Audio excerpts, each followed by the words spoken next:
todos los presentes saben, la profesionalización del gremio es nuestra misión y hoy es un gusto para nosotros compartir con ustedes este tema que evidentemente ha despertado el interés de muchos de los aquí presentes. El rostro humano del narco. Demos la bienvenida a nuestro conferencista Javier Valdés Cárdenas y a nuestros socios David Anguiano, coordinador de conferencias y congresos, y nuestra socia Maritere Septién.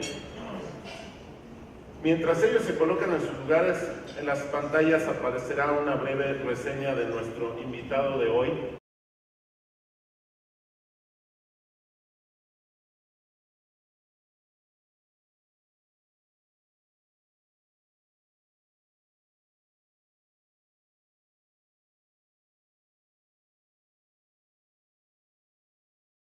Otra cara, otro rostro acerca del narcotráfico. Entonces, para mí no es una elección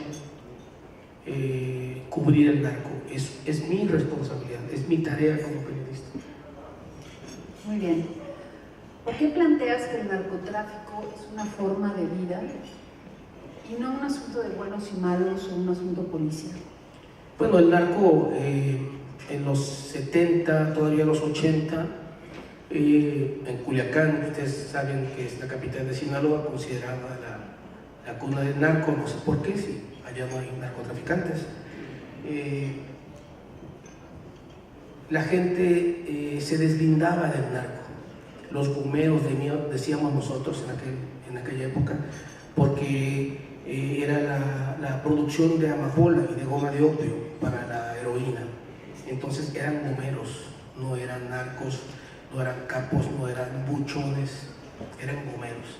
Entonces, en el barrio donde yo crecí, en Culiacán, no invitábamos a los gomeros a las fiestas, porque los veíamos como gente mala, gente aparte, con los que nosotros decidíamos no convivir. Eso lamentablemente terminó, fue esa prohibición de que no te pongas de novio con la hija del narco, no lo saludes, no lo invites a la fiesta, fue superada por una realidad que nos aplastó a todos.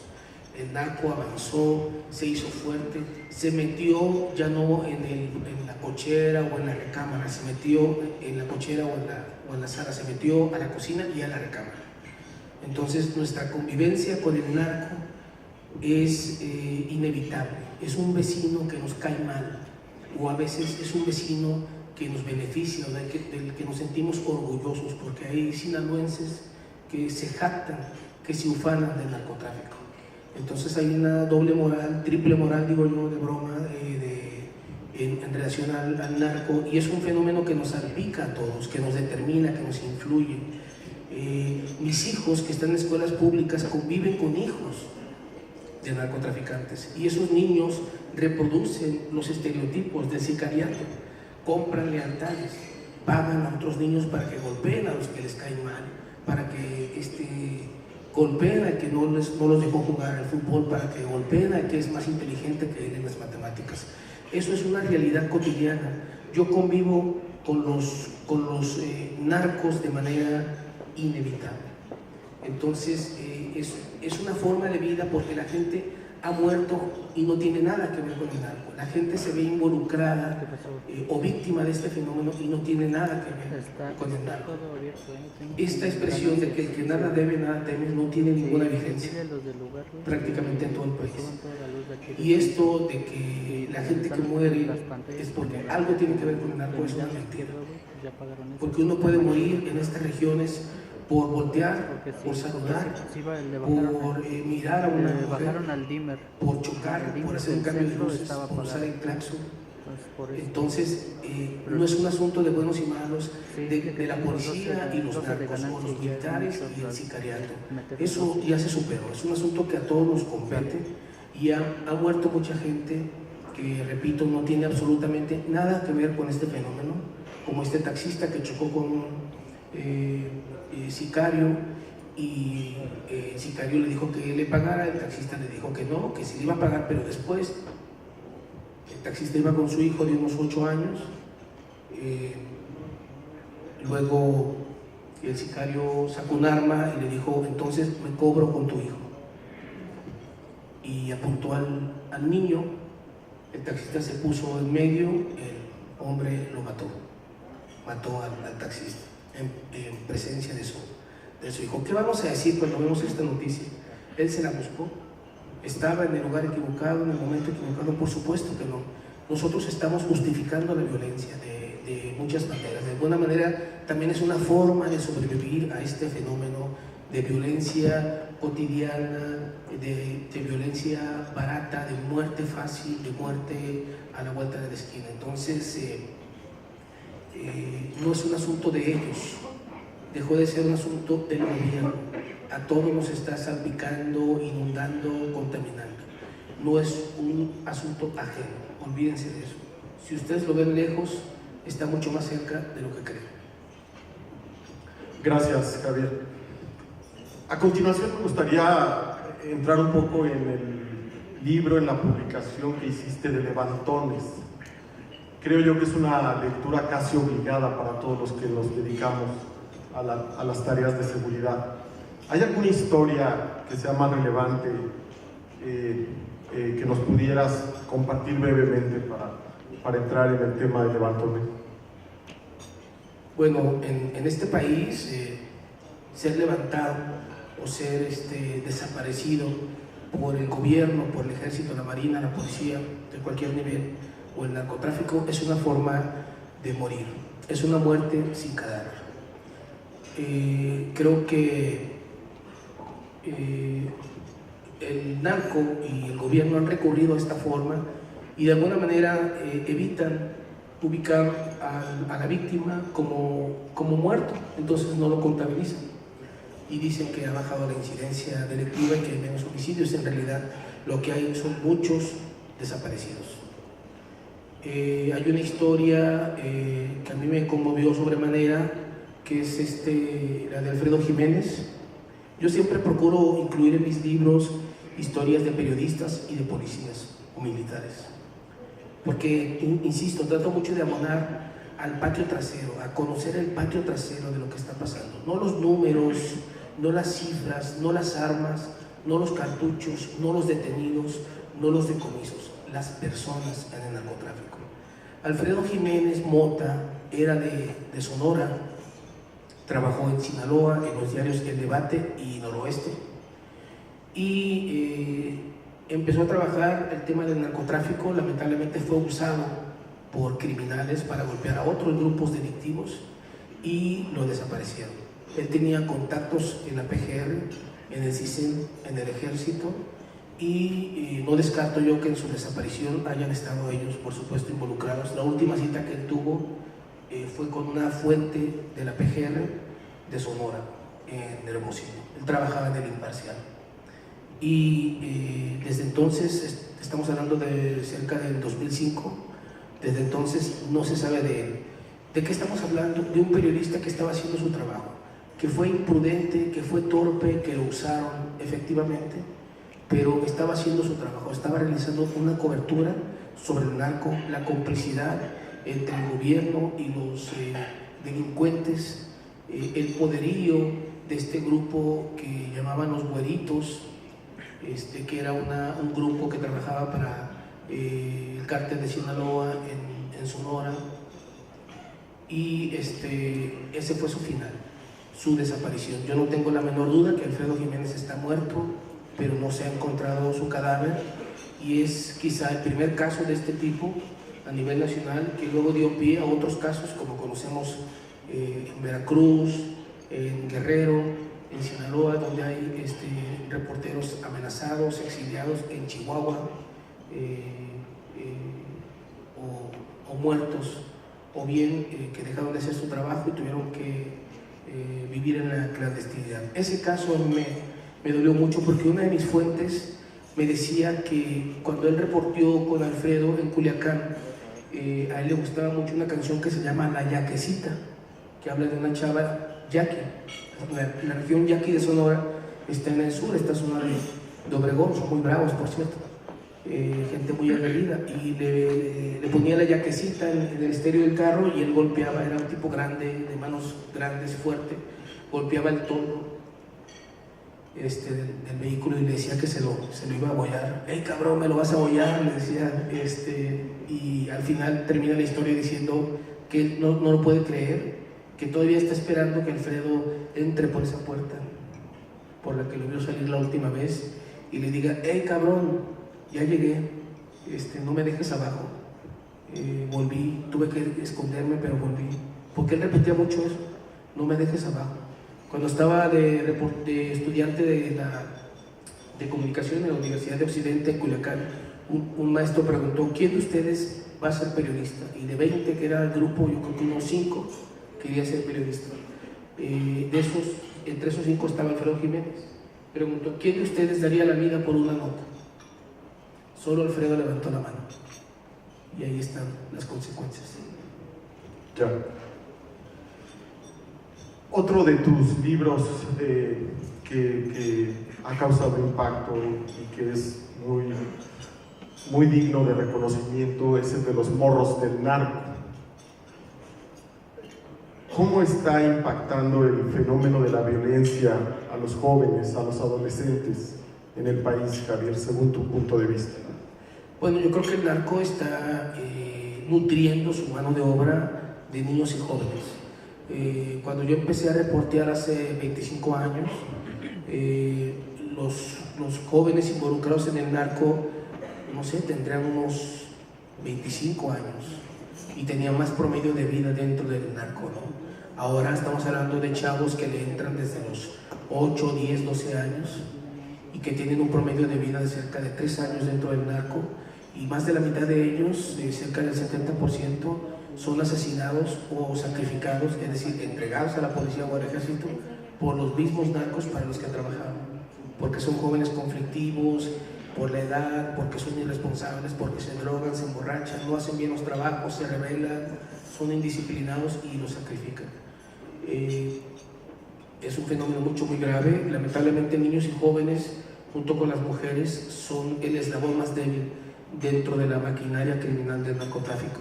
Me refiero a que son desechables. Para un narco, un niño o una chava que vende droga, el menudeo, por ejemplo, es un cartucho, el gatillo de una AK-47, la espoleta de una granada, es un objeto, son desechables.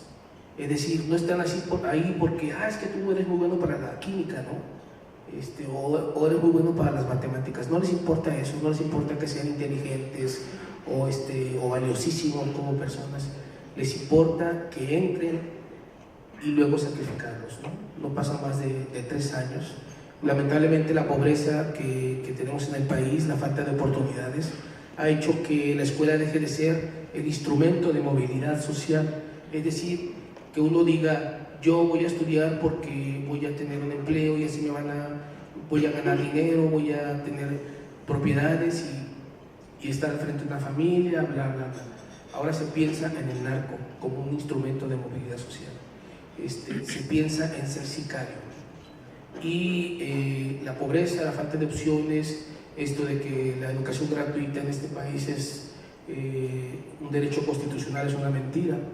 Se cobra por estudiar, los niños son expulsados de las escuelas, no hay manera de que ellos se mantengan en la escuela porque no tienen opciones, los jóvenes no entran a las universidades porque no hay cupo, y entonces se van al narco. En Sinaloa el narco no necesita extorsionar, amenazar a nadie para que entren a sus filas. Hay una seducción, una atractividad, nada compite con esa atractividad. Es decir, la Iglesia Católica está metida en el narco, los partidos políticos están penetrados por el narco, el gobierno, estoy hablando del gobierno de Noruega, porque el gobierno mexicano ustedes saben que es muy honesto, el gobierno está coludido con el narco, el de Islandia, lo que pasa es que pega aquí en México. Entonces como que uno voltea para todos lados y dices: estamos rodeados, como en las películas del oeste, ¿no? Ríndete, estás rodeado. Bueno, no necesito que me griten, ríndete. Entonces muchos de estos jóvenes no ven opciones, le entran al sicariato porque el sicario que vive ahí en la cuadra es un tipo que lleva mujeres muy guapas, que estrena camioneta del año cada 6 meses, que es protegido por la policía o por el ejército, y esa es la mejor apología. ¿Cuál narcocorrido? O sea, no nos espantemos con los narcocorridos. La mejor apología es esa realidad que nos está aplastando cotidianamente. Repito, no es un asunto ajeno, es un asunto nuestro, cotidiano, fuerte, penetrante, que nos inunda, nos contamina de manera permanente.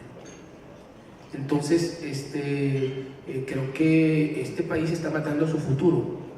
Somos homicidas de nuestras nuevas generaciones. Estamos ya ante una generación que puede estar marcada por la muerte como fenómeno cotidiano.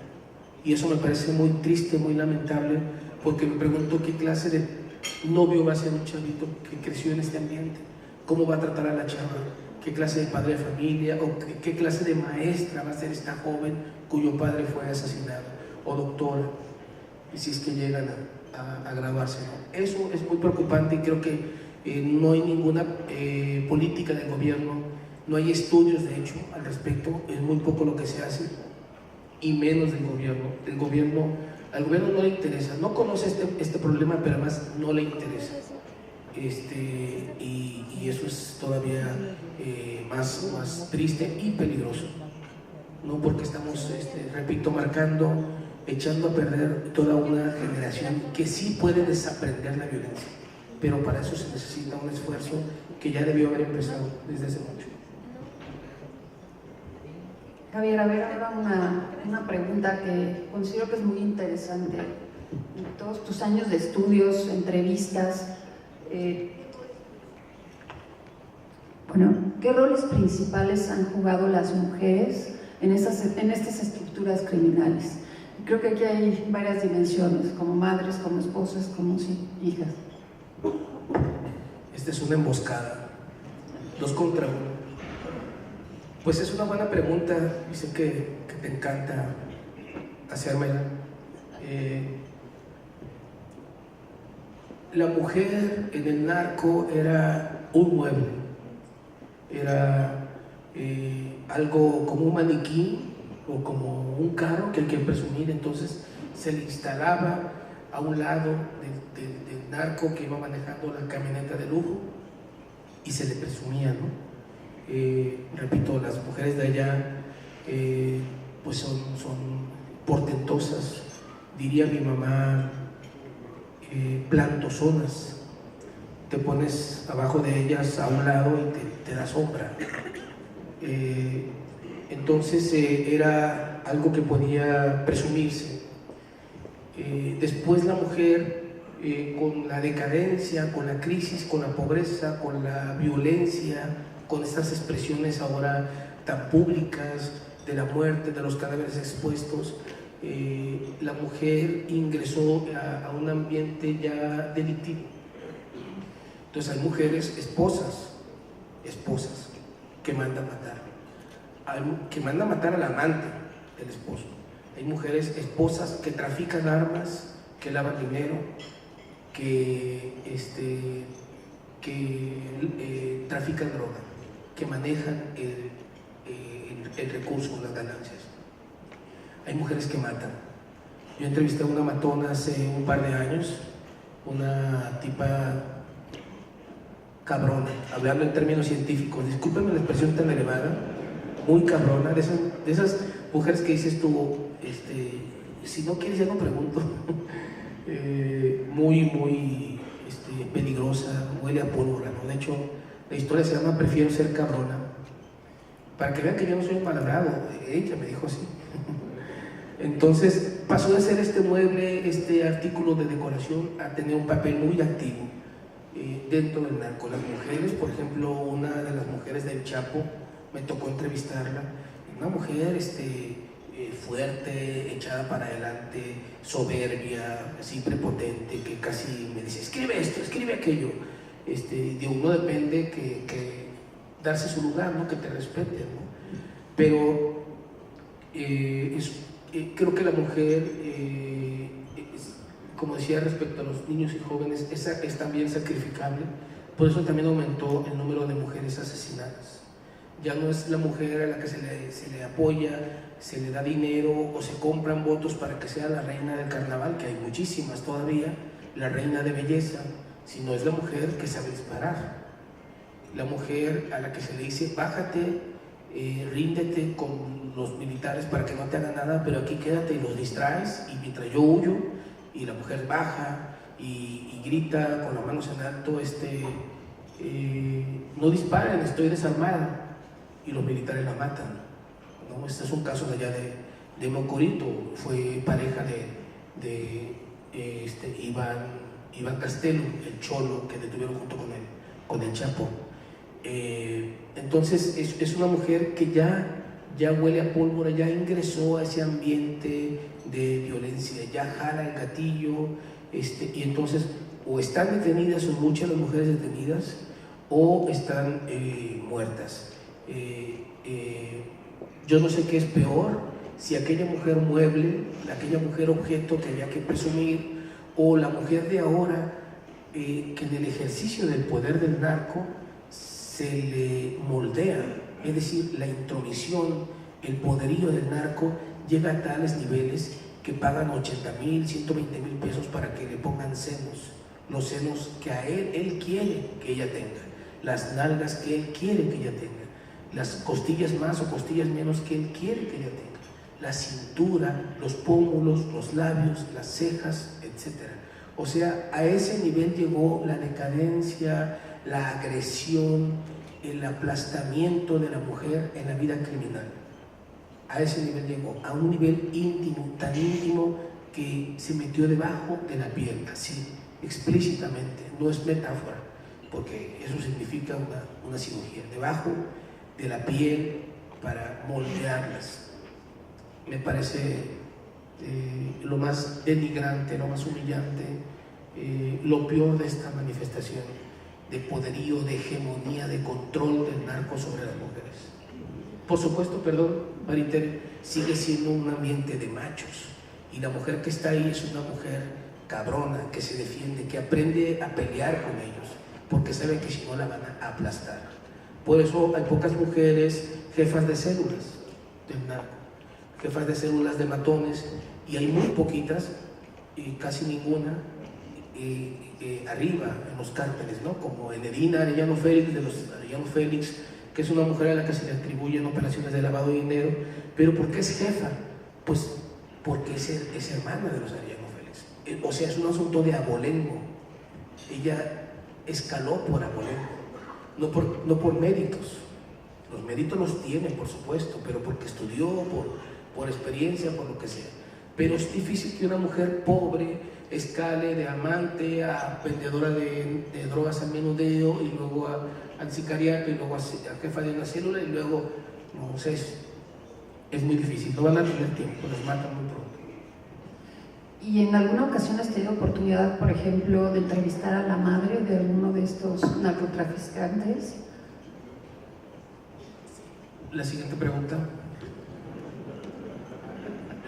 Paso. Sí, de todo, mira, de todo. Viudas, por ejemplo. Viudas que no conocen otro ambiente que no es el del narco. Una viuda bellísima, 21, 22 años, que me dijo, es que yo no tengo amigos fuera de la enfermedad, así le llaman al narco, la enfermedad. Por eso este movimiento de música, ¿no? ¿Cómo le llaman? Los enfermos, esto de Calibre 50, etcétera, los narcocorridos, ¿no? ¿Cómo le llaman? Tiene uno, la música alterada, así son calificativos parecidos a eso, ¿no? La enfermedad le llaman a los narcos, a ese ambiente.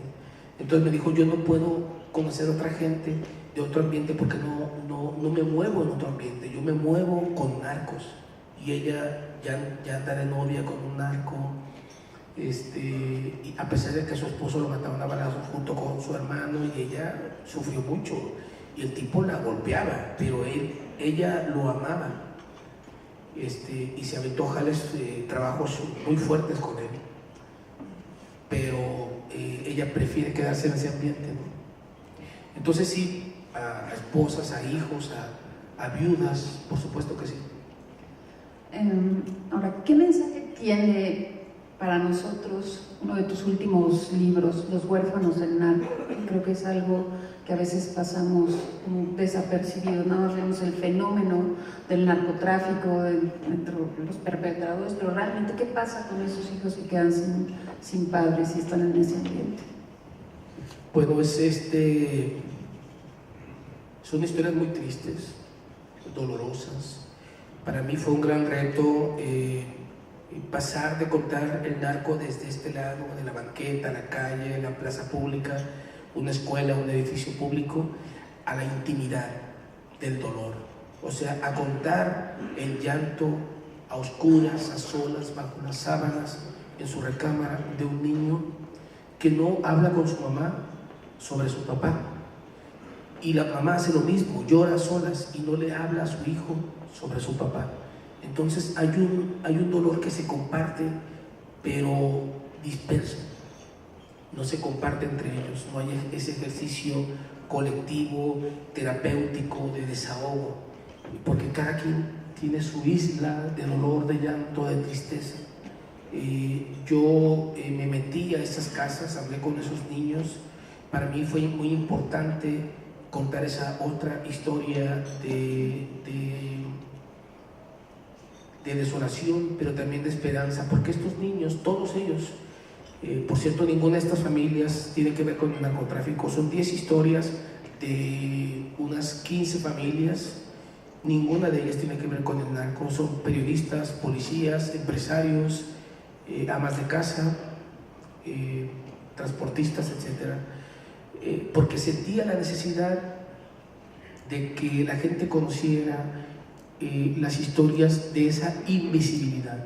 Para el gobierno son invisibles los desaparecidos. Entonces, ¿qué son sus hijos? ¿Qué son los hijos de los desaparecidos si para el gobierno son invisibles sus padres? Y esos chavitos no se plantean la venganza.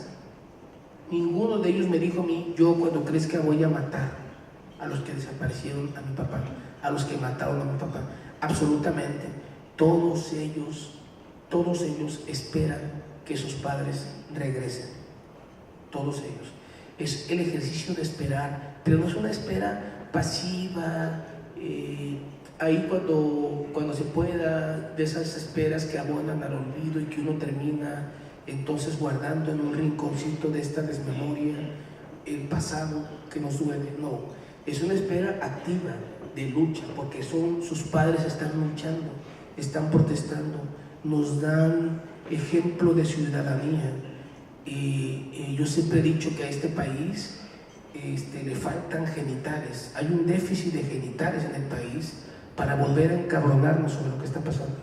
Y ellos nos dan un ejemplo de dignidad, de lucha, de no conformarse, de no rendirse ante esta muerte cotidiana, ante la injusticia, la corrupción, la impunidad. Y esos niños preguntan por sus padres y le preguntan a la mamá: ¿fuiste a buscar a mi papá? O le preguntan: mamá, ¿cuándo va a volver mi papá de desaparecido? Como si desaparecido fuera un lugar. Y esa mezcla de esperanza, desolación, tristeza, amor, ternura, creo que la gente debe conocerlo. O sea, la gente no debe quedarse con los números del total de desaparecidos, que son por lo menos 30,000, o del total de muertos, o del total de detenidos. De verdad, esos números no nos dicen nada. La mejor manera de contar estas historias es contándolas, no a partir de números, sino de sentimientos, de miradas, de llantos, de esperanza, de lucha. Y el ejercicio del periodismo, de la crónica, de la entrevista, del reportaje, nos ayuda mucho a entender todo esto. Y la verdad que yo mismo me sorprendí de los niños y de las madres, de la valentía, lo aguerridas que son, y esto de no conformarse, de no querer esta realidad que no nos merecemos otro país. Perdón si me alargo en las respuestas. Por cierto, ahí están mis libros y hay una promoción. En la compra de uno les venden otro. De verdad, es una promoción solo por hoy. Bien, Javier, ¿qué piensas de la cobertura que hacen los medios de comunicación hablando principalmente de televisión, periódico, radio. ¿Cómo se puede ejercer el periodismo en un país con estos índices de violencia? Me preguntaron una vez en una conferencia que di con policías aquí en la Ciudad de México, ¿cómo reporteas en Culiacán? Yo les dije, con la mano en el culo. Y al otro día salió publicado en La Jornada que yo había dicho eso y nadie quería saludarme de mano. Los hombres me decían, dame un beso si quieres en el cachete, pero a mí no me gustan los hombres todavía, me encantan las mujeres. Creo que es muy mediocre el trabajo de los periodistas. Los periodistas están reproduciendo el discurso del poder, de los poderosos. Los periodistas ponen la grabadora al gobernador, al procurador, al alcalde, al diputado y se voltean por otro lado. Puede que no sepan a quién le están preguntando, ni qué le están preguntando, ni qué está diciendo. Van a la redacción, escriben las notas, salen de la redacción y ya no son periodistas. Pueden tomar un taxi y el taxista les puede contar una historia extraordinaria, pero ellos ya no son periodistas, no la van a ver. La historia los va a atropellar, los va a cachetear, les va a guiñar, les va a coquetear. La historia les va a decir en la calle, cuéntame, pero el reportero ya no es reportero. Son burócratas del periodismo, pero además creen que hacer periodismo es ir a las conferencias de prensa, seguir, besarle las huellas al gobernador, que el gobernador me hable por mi nombre cuando yo le pregunte.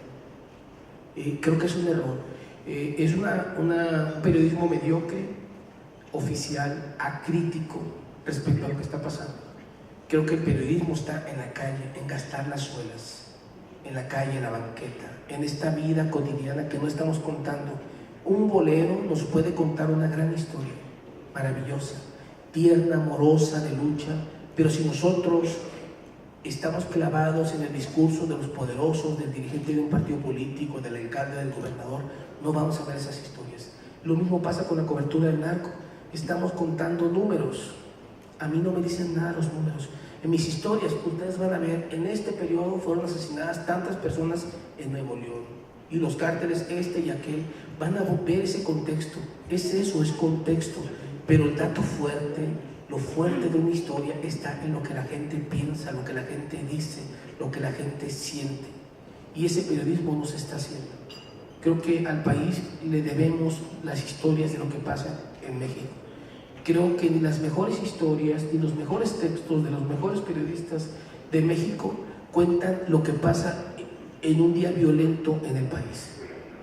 No alcanzamos a contarlo todo, pero si seguimos contando números no le estamos diciendo a la gente nada. Nosotros, al decir tantos muertos en un enfrentamiento, balazos entre el ejército y un grupo armado, bla, bla, bla, estamos deshumanizando la cobertura. La gente se hartó de esos textos. La gente no lee esas historias. Si las lee por morbo. Yo creo que al contrario, hay que contar las historias de esa gente que estaba ahí, incluso de los muertos, porque entre los muertos puede haber gente que no tenía nada que ver con ese grupo criminal. Porque el gobierno nos dice, se enfrentaron con nosotros y les disparamos. Y resulta que de este lado no hay ningún muerto. Y de esa fachada, de ese lado donde estaba el ejército, no hay ningún disparo en ninguna de esas casas. Entonces no hubo enfrentamiento. Hay que ir a investigar. Y puede que entre los muertos haya inocentes. Pero además si no los hay, la gente tiene muchas cosas que decir acerca de lo que está pasando. Entonces es muy importante para mí que se cuente este otro lado, el rincón oscuro, que no es tan oscuro, de lo que está ocurriendo en México. No los números, no a partir de eso, sino a partir de la gente. Hace falta hacer un periodismo humano para que la gente vuelva a ponerse los zapatos del otro, conozca sus tragedias, sus luchas, se vuelva a molestar, a encabronar. Ojalá llegue a una inconformidad pública, pero si no, por lo menos que tengamos conciencia de que esto está pasando en las calles de México, que hay muchos cadáveres, muchos muertos, muchas injusticias. En el libro de Los morros del narco, tú mencionas en alguna parte que hay estados, hay ciudades donde los reporteros ya no acuden a las balaceras, ya no van a los hechos de sangre y realmente se está perdiendo toda esa fuente. Sí, es una forma de de reportear, de hacer periodismo, no hacerlo. No hacerlo es una forma de hacer periodismo en Tamaulipas. Si en Tamaulipas publico yo, no voy a publicar el nombre, voy a publicar el apodo. A este fulano le dicen el coche, por dar un ejemplo, ¿no? Es peor, van a ir por mí, me van a matar. Es peor publicar el apodo.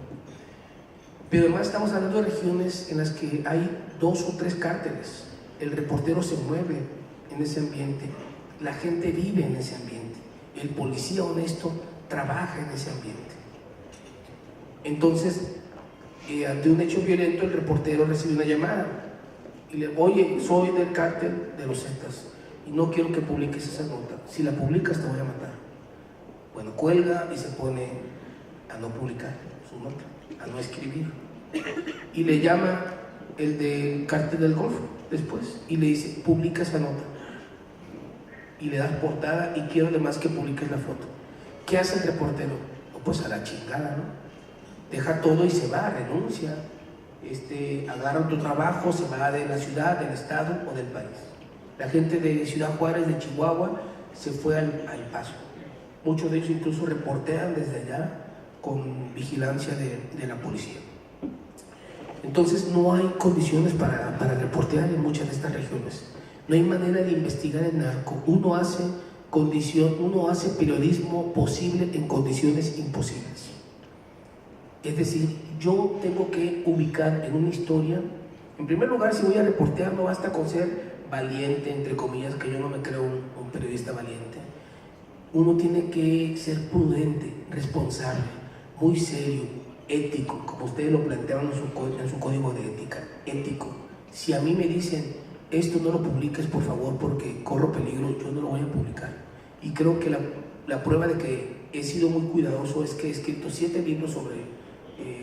libros sobre el narco, de mis 7, y de esas, no sé, 100, 150 historias o cientos de historias, no ha habido reclamos, y entonces sigo aquí con ustedes porque he hecho un trabajo serio. Pero yo tengo que saber quién manda en la ciudad, con quién se entiende en la policía, en el gobierno, conocer ese contexto para reportear el narco y saber, y esto es un contrasentido, tengo que saber qué no puedo publicar, qué información voy a guardar para mejores tiempos, para cuando en este país haya democracia, justicia, el imperio de la ley, o sea, nunca.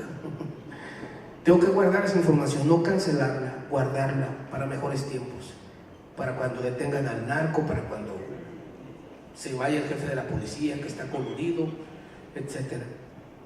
Así reportea uno, guardando información, autocensurándose, esquivando las balas, pero no guardando silencio, no quedándose callado, ni quedándose con el conteo de muertos con el ejecutómetro, yendo más allá, pero siendo muy humano, muy responsable, muy respetuoso y honesto. Bien, nada fácil la siguiente pregunta, pero es obligada. Ya hay algunos compañeros que han enviado la misma pregunta. ¿Qué opinión tienes de la estrategia tanto del gobierno de Felipe Calderón como el gobierno de Peña Nieto en contra del narcotráfico o para combatir el narcotráfico? Yo creo que es un negocio, es el negocio de la guerra contra el narco, ¿no? Ahora la Marina es una instancia poderosísima, lo que fue en su tiempo el Ejército. Lo que creímos del Ejército, que era una institución honorable, terminó porque lo metieron a combatir al narco y se embarró, se corrompió. La Marina, pensamos lo mismo de la Marina, ahora la metieron a combatir al narco y está ensuciándose también. Entonces, es esto, es la violencia, es pegarle a una piñata que es un panal de abejas y pegándole con los ojos vendados, ¿no? Es no conocer el fenómeno, no darle su lugar, y es fuego con fuego. Es decir, la estrategia del gobierno es violencia más violencia. El gobierno dice: hay que detener a las cabecillas, y cuando detiene al Chapo plantea todo como si fuera una fiesta, y entonces termina el narco. Ya no hay narco porque termina el Chapo, ya no hay violencia, ya no hay drogas en las calles, y eso es mentira. El cártel de Sinaloa no es el Chapo. el negocio de las drogas va mucho más allá. Por ejemplo, no se combate el lavado de dinero. ¿Dónde están los narcopolíticos detenidos, sometidos a juicio? ¿Dónde está lo que hizo Colombia? 200 diputados activos fueron apresados de una por el gobierno por nexo con el narco. ¿Cuántos diputados? Bueno, aquí ninguno tiene nexo con el narco, por eso nos han detenido, ¿no? Eso explica todo, siendo congruente, ¿no? Un gobierno honesto. ¿Dónde están los banqueros? Los banqueros que lavan dinero. ¿Dónde está la persecución acerca de los activos sucios de los grandes empresarios? Porque estamos hablando de la cúpula empresarial, de la cúpula política. Eso no se toca. Entonces plantea el combate al narco deteniendo cabecillas y luego a la gente de abajo, ¿no? Los sacrificables, niños, jóvenes, y te presentan, es un capo, es un multihomicida. En realidad era alguien que tenía 2 meses y dijeron, ¿sabes qué? Deshazte de y que lo detengan, ¿no? Entrégaselo a la policía, porque los narcos son los que detienen a veces y se los entregan a la policía. Entonces, no hay nada de esto. ¿Saben cómo hablaría yo de una guerra contra el narco? Cuando el gobierno decida que no haya niños sin escuela. Cuando el gobierno decida que no haya jóvenes sin escuela. Cuando el gobierno diga todos los jóvenes que estudian van a tener trabajo y los que trabajen van a tener salario digno. Ahí sí habría una guerra contra el narco. Pero no hay nada de eso. Los espacios públicos se están pudriendo porque no hay convivencia, no hay tejido social. Se perdió eso. Es algo que nadie mide. Igual que el impacto que está teniendo en los niños y jóvenes esta violencia tan común. Los padres llevan a los hijos a ver la escena del crimen, por ejemplo, en Culiacán. Ven, mataron a alguien, vamos. Y como si fuera un espectáculo, ¿no? De títeres o una obra de teatro, un concierto. Así van a ver los cadáveres. Entonces, esta muerte nos está impactando de manera muy fuerte y es resultado de esta política contra el narco, que en realidad no significa nada, solo más violencia, y resulta que los muertos los ponemos nosotros, los ciudadanos. ¿Hay estrategia posible, viable, siendo vecinos del país que es el principal consumidor de drogas en el mundo? Bueno, sí, yo decía esto de una política integral, es decir, una política social y económica. Combatir la pobreza, más educación, más cultura, es decir, esto de que la Secretaría de Cultura no dependa de la Secretaría de Educación, sino que sea una secretaría aparte, me parece fabuloso. Que no se escatimen recursos para atender a niños y jóvenes, que no haya niños que mueran por una diarrea en Guerrero, o en Michoacán, o en Oaxaca. El combate al lavado de dinero creo que sería cerrar la pinza, ¿no? Yo no digo que no haya policía especializada, respetuosa de los derechos humanos en la calle, o militares, o la marina. No me convence mucho lo de las botas castrenses en las calles, pero hace falta inteligencia en las acciones policiales. Es decir, esto, lo punitivo, la persecución, pero también la investigación, la inteligencia, el rollo social, educativo, cultural, empleo, salud, todo eso, integralmente. Eso me parece una buena medida contra el narco.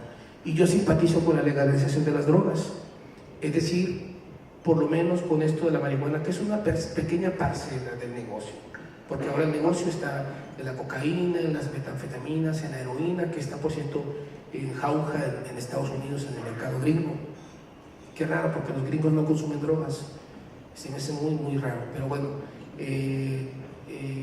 creo que sería un buen paso, un primer paso, pero no esperemos de este paso que se acabe la violencia, ni que se acaben los narcos, ni el lavado de dinero, por supuesto que no, pero sería un paso que debe ir acompañado de políticas educativas y de salud, porque el gobierno dice, la drogadicción es un asunto de salud pública, pero no lo toman como tal, es un discurso.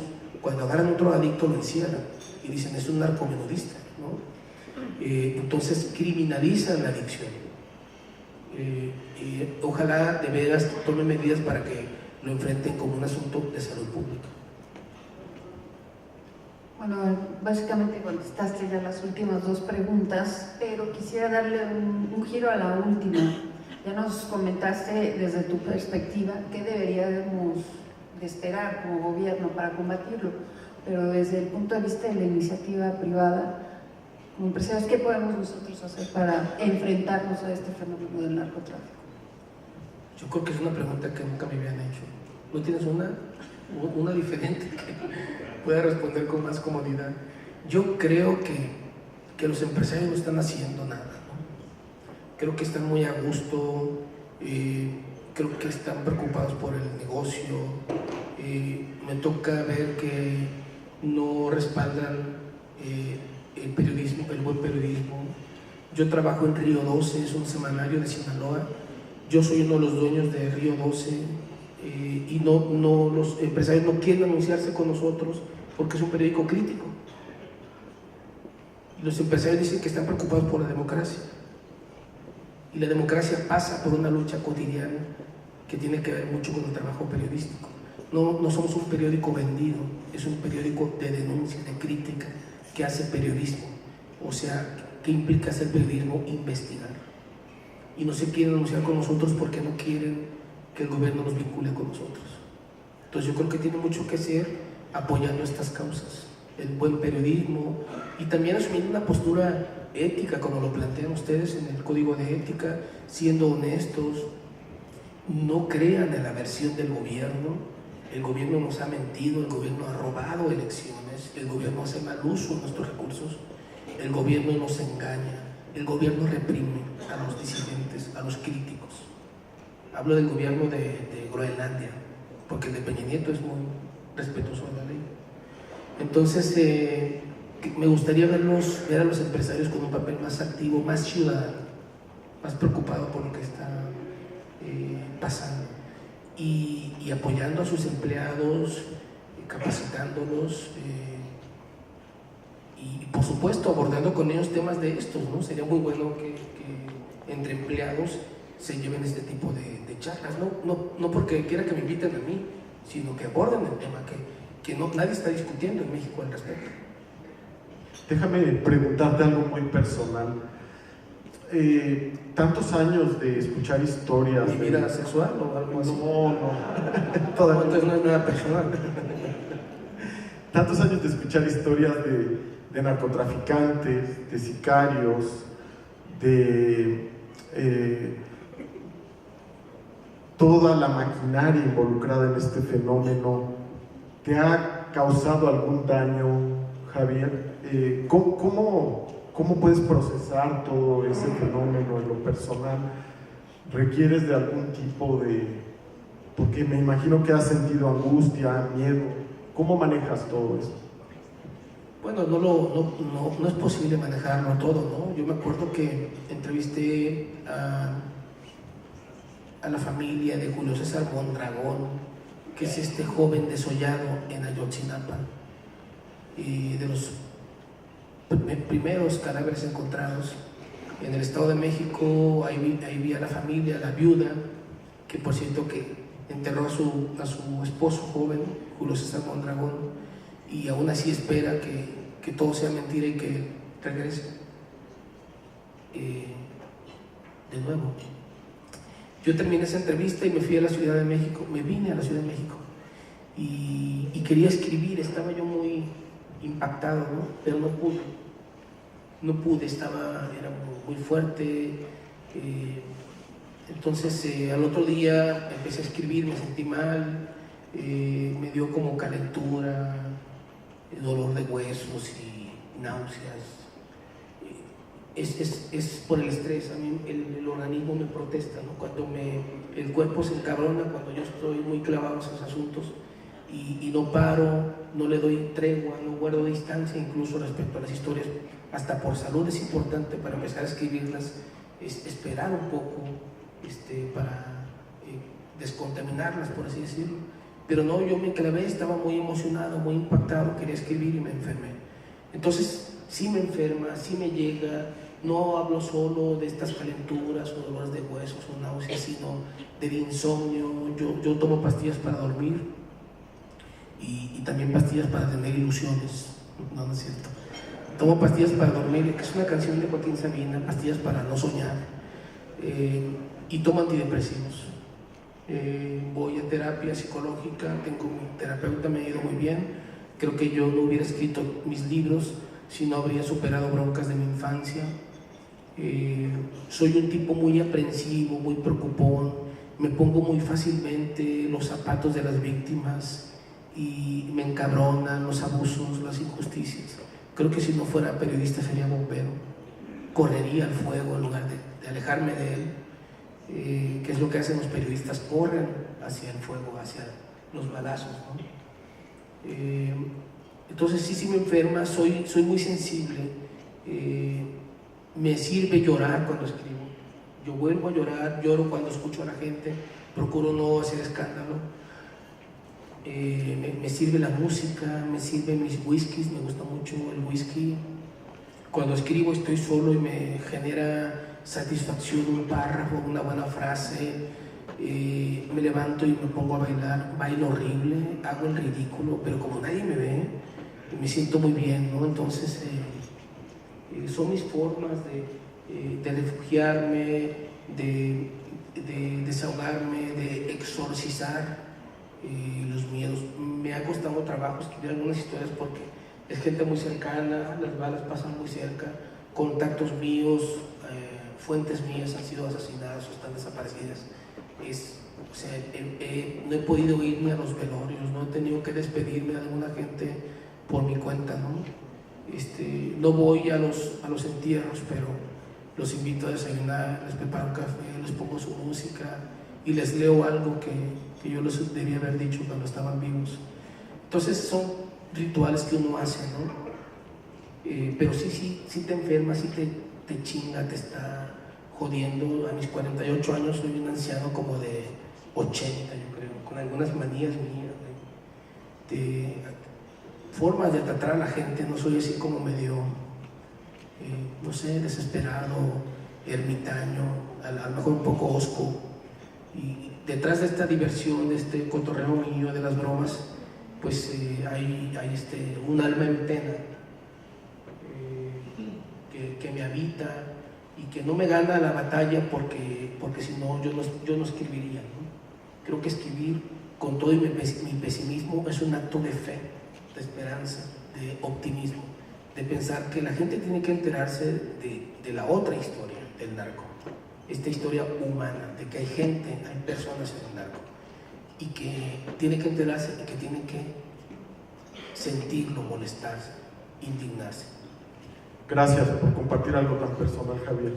Voy a pasar directamente a las preguntas como nos fueron llegando, y si pudieras puntualizar nada más en este sentido algo que ya abordaste de alguna manera, sí a la legalización de las drogas. Sí, claro que sí.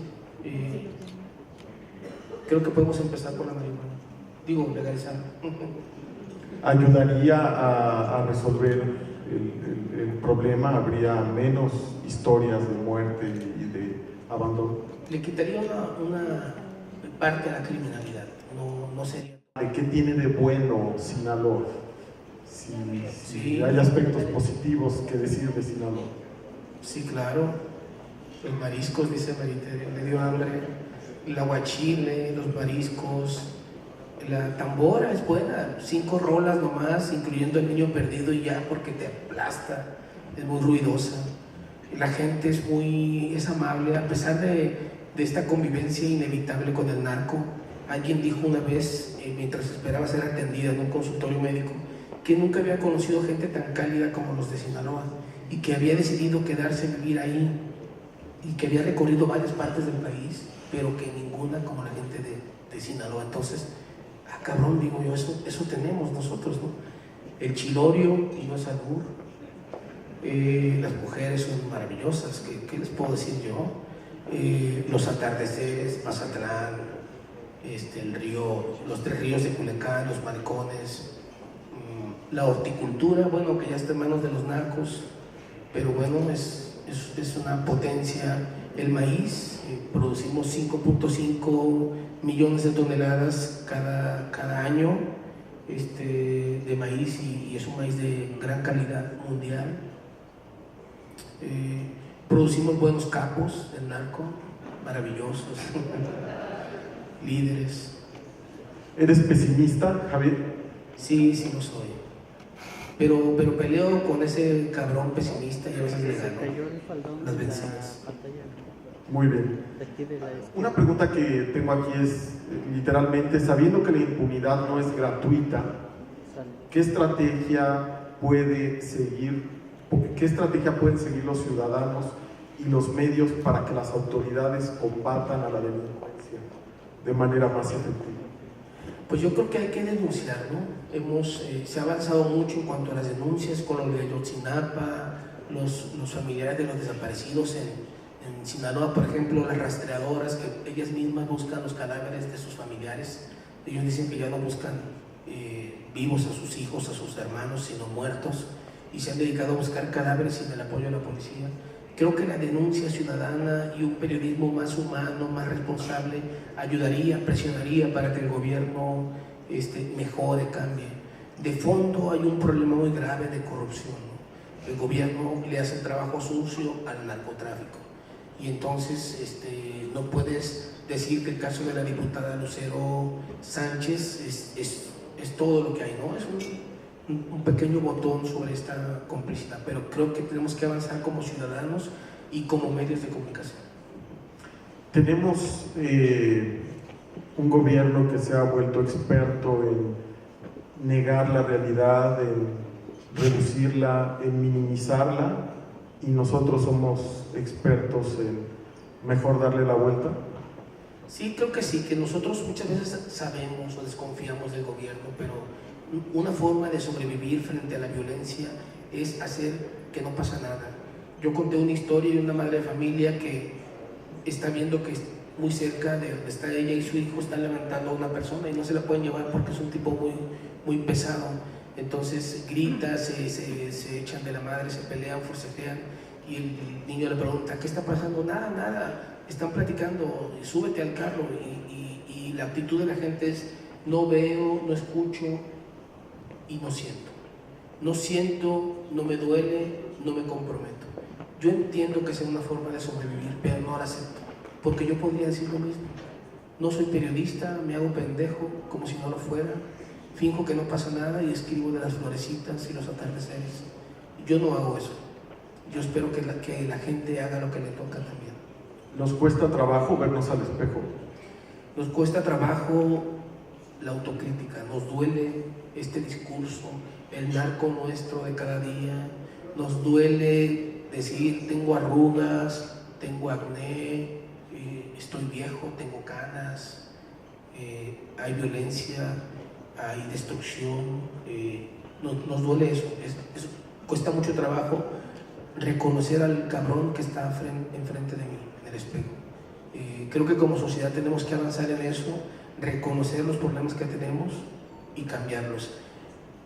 La gente de repente se cansa de este discurso sobre el narco. Yo creo que al contrario, hay que reflexionar sobre eso.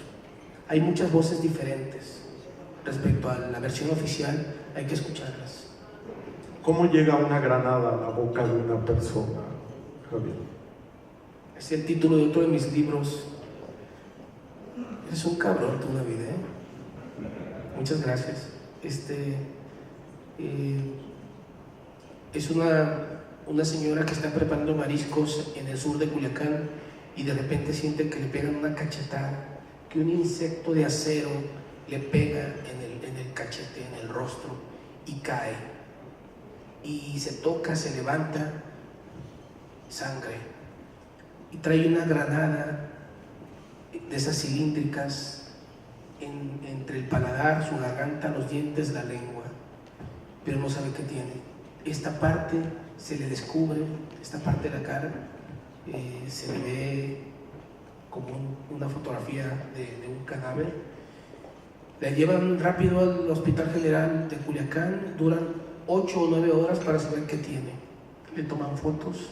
Y esta Carla Flores, que por cierto vive en condiciones muy difíciles de pobreza, le pregunta a su hermana, que es enfermera, si se ve guapa. Le escribe porque no puede hablar, porque ella es guapa, es plantosona, es alta. Medio bromea, cuando se dan cuenta que tiene una granada de fragmentación, deciden operarla, evacúan parte del hospital, llegan militares expertos en explosivos, les quieren poner los chalecos antibalas a los médicos no aceptan porque van a estar incómodos, se despiden de sus familias por teléfono porque puede explotar la granada, y después de que unas 12 horas logran sacársela, le ponen a ella injertos y ahí está luchando, ¿no? Pero creo que es la historia de este país, un país herido en terapia intensiva, en el psiquiátrico, desolado, pero que no se rinde a pesar de eso, ¿no? Esa historia viene en mi libro con una granada en la boca. Es una historia muy fuerte, pero ejemplar, también heroica. Entonces, es un libro enfocado mucho a las víctimas de la violencia. Muchas gracias, Javier. Les pido un aplauso, por favor.